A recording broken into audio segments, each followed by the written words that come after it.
اللهم صل على سيدنا محمد الفاتح لما أغلق ولا هاتم لمن سبق وناصر الأكبر أكول آدي إلى صراطك المستقيم وعلى آله حق قدره ومقدار العظيم. آمين. هدية مني إلى روح مولانا شيخ أحمد التجاني رضي الله تعالى عنه وروح مولانا شيخ الحاج إبراهيم إياس رضي الله تعالى عنه. الحمد لله أولا وآخرا وظاهرا وباطنا وصلى الله على سيدنا محمد وعلى آله وصحبه وسلم. Ada ọpẹ́ fọ́lọ́run jàmáà. Alhamdulillah. Bí ìjókòó bá darúgbó àyè máa kàtíkè fún. Bí ìyá arúgbó títí ń wọ kòtò lọ tó ṣẹ̀ṣẹ̀ wá lọ lè pe àwọn onímẹ́kọ̀pù pé kán wá bá wọn tọ́jú. Àwọn èèyàn kan wò ni pé màmá ní ìtókù yìí àmọ́ òrùn tí ń bẹ ńlẹ̀ yìí náà ó tó sásọ. Ṣé lèmi ọba kan ṣe Salatul Fati tí mo ṣe òun kí n sì máa lọlé àmọ́ ìfẹ́ Sheikwa Al-Mukhtar ìfẹ́ ànábì tí ń bẹ lára yín ọlọ́mọdé ó kú láéláé. Àmín.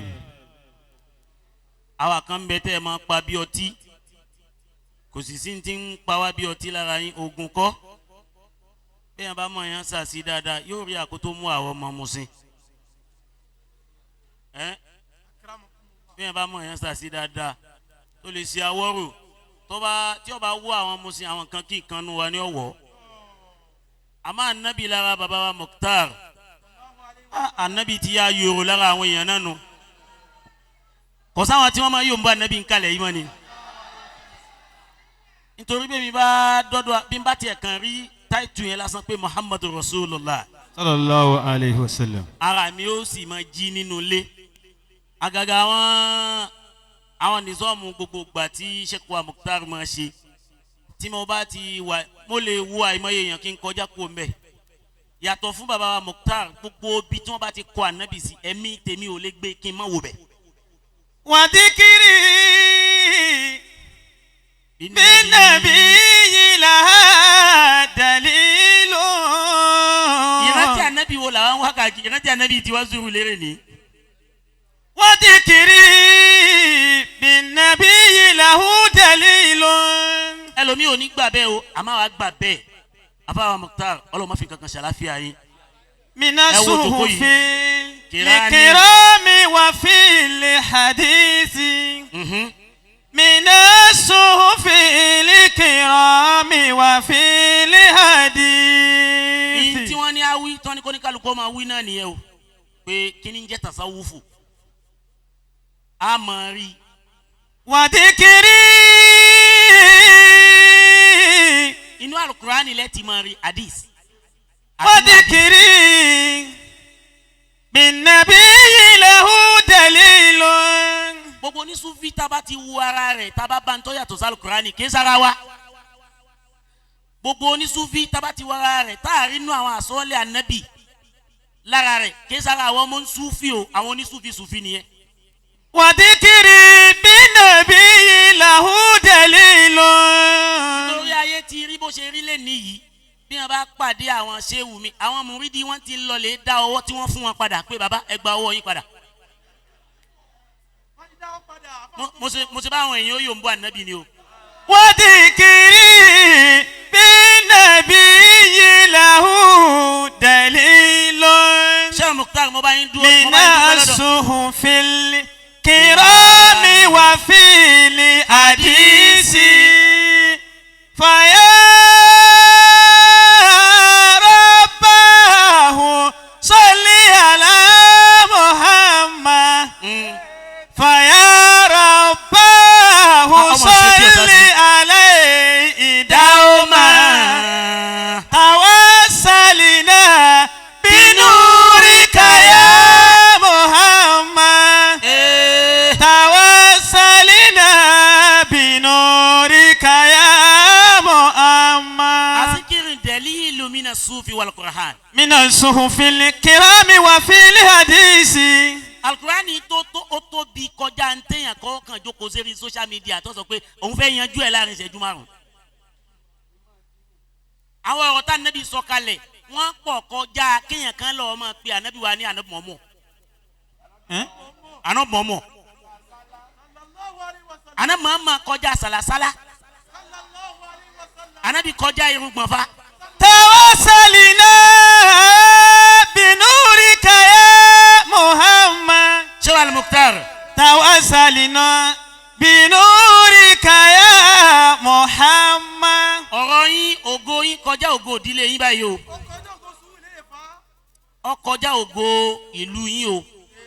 ògo yín kọjá ògo stéètì o. ó kọjá ògo Sùúrùlérè. ẹ̀yin Muhammadu Rasulullah.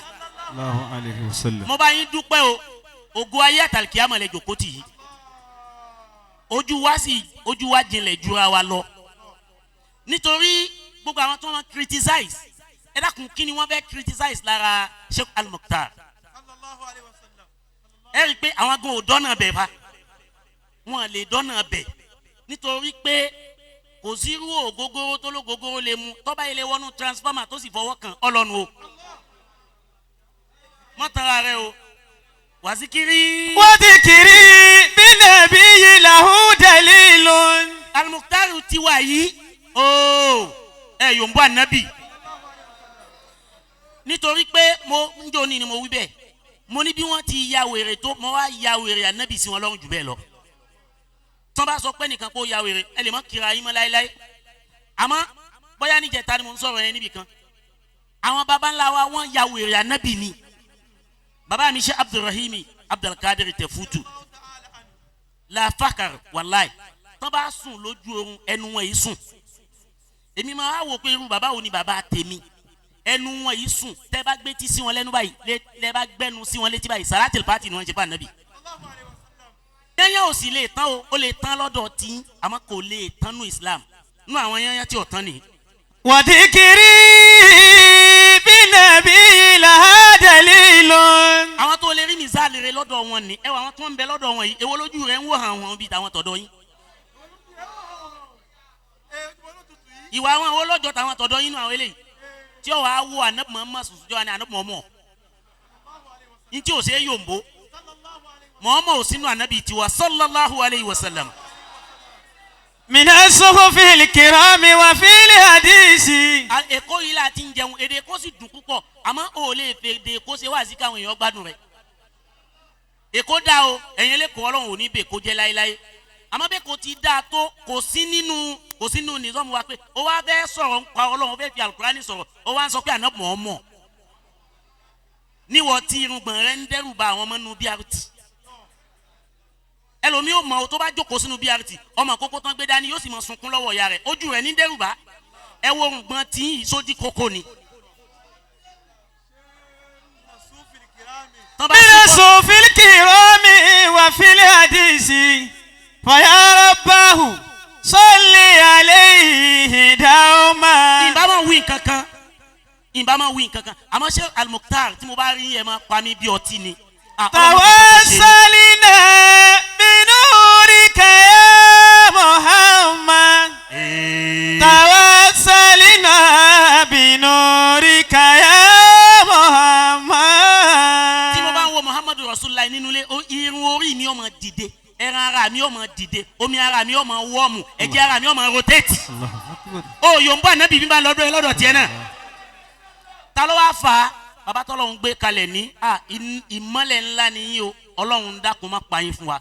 ẹ dápẹ́ bá lè bá ń dìde inú mi ó sì dùn káwọn èèyàn bá mi ná ẹ rí nǹkan. pariwo ànábì yẹn dáadáa ni. dẹ̀lílù tiwa ní ọlọ́run má fi nǹkan kan ṣe yín o. Àmín. ọjọ́ orí kọ́ ni wọ́n fi máa ṣe mo yọ̀ǹda àwọn ṣẹ́ o mo yọ̀ǹda yín ni.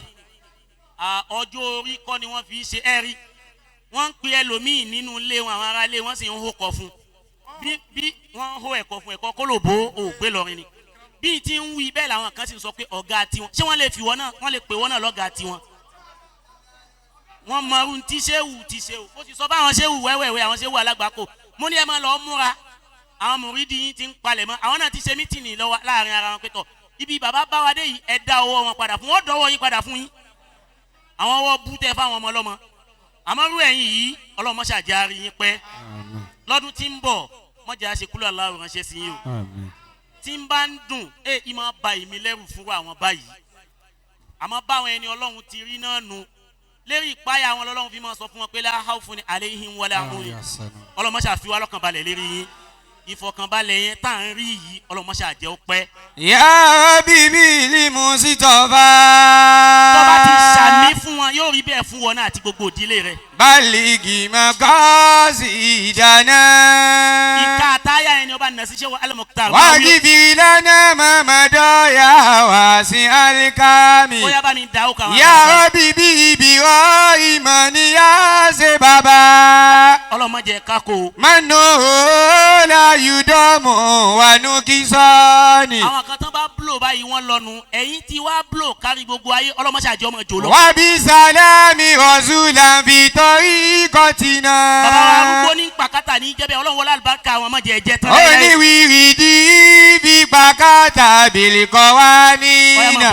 Agbárígidó mọ̀mọ́ bí ṣèrò amúsàtìná. ọlọ́run wọlé bàbá wa Sirul Faido àṣírí ara yín ọlọ́run tó Sírù parí. ni wìlá yàtì sọ́fin lábì tẹ́líkìnì. tó bá ti ṣàmì fún wọn yóò rí bẹ́ẹ̀ fọmọ tiẹ̀. Yá sẹ́yìnká ibú ní sàrúkì nìtàlẹ́ ìlànà ìlímọ̀. wàfáàmà. Bí ìlímì ìlà ìrọ̀bánì. sọ pé a ní. Ṣé ìhùkà mẹ́lì bàbá gbà takùdí wà túná? ọlọ́run wọlé bàbá wa Sheikh Kamaluddin Al-Hadabi. Mo fún tìrì lórí bìlà ṣọ́ọ̀kì wà túgíyá mufti ni. àkọ́kọ́ ń lù lọrin bàbá wa Mukhtar ọlọ́mọdé bàjẹ́ Wà bí agége rasulu ìlmi wà ní àdàbí. àwọn kan náà ti gba yìí ń jọ́ kínní àná wọn padà wá tẹ́lẹ̀ ní ọlọ́mọdé tẹ́lẹ̀. Ádámù ní lórí Habibullah ìdídí ìní. ní ìbá tí ìran obìnrin inú mi ò ní dùn ẹ má bọ́ ọ́lẹ́ tí ń bọ̀ yẹn. Ya Rabbi bílíjì yẹlí. ọdún jalè obìnrin náà tiẹ̀ ti bọ̀. Ya Rabbi bílíjì yẹlí. Masha Allah, Masha Allah. Ṣàfihàn tàdọ́rù àná. Túbúnà jẹ̀mí ànílé àdàmì àdásánì. Masha Allah. Wájibiri likulli muslimina zunubi. gbogbo àwọn bàbá tá a máa fi béèrè nǹkan nu ọlọ́run sì máa ṣe. Síra. ọ̀sẹ̀ yìí tẹ̀ mú wáyé yìí tẹ̀ ń béèrè ọlọ́mọdé àṣẹ fún yín. Wàjà bisiri. kọ́ọ̀lì amina. síra wàjà bisiri kọ́ọ̀lì amina. bá ń wí lẹ́ẹ̀kan sí síra wàjà bisiri. kọ́ọ̀lì amina. síra wàjà bisiri kọ́ọ̀lì amina. bisimilahi rahman rahim kul huwallahu muhammadu rasulullah ahadu allahu muhammadu rasulullah Amin. lam yalid muhammadu rasulullah walam yuhlad muhammadu rasulullah walam yakul lahu muhammadu rasulullah kufuwan muhammadu rasulullah ahadun muhammadu rasulullah subhana rabbika rabbil izzati amma yasifuna wa salamu ala al mursalin walhamdulillahi rabbil alamin. bàbá wa Sheikh Abdulhamid Tafutu àánú ọlọ́run tó ṣe fún yín ó ní kẹ́ ẹ yanjú ẹrẹwà ẹtún wọn mọ̀rọ̀ sọ lákàyín ọlọ́mọdé ó dàrú láéláé gbogbo wàtáyé bá ń jáyé ọlọ́run jẹ́ ẹmọ tuntun sí bí hakila hawla wala quwwata illa billahi aliyyil azim ẹ ṣeun bàbá.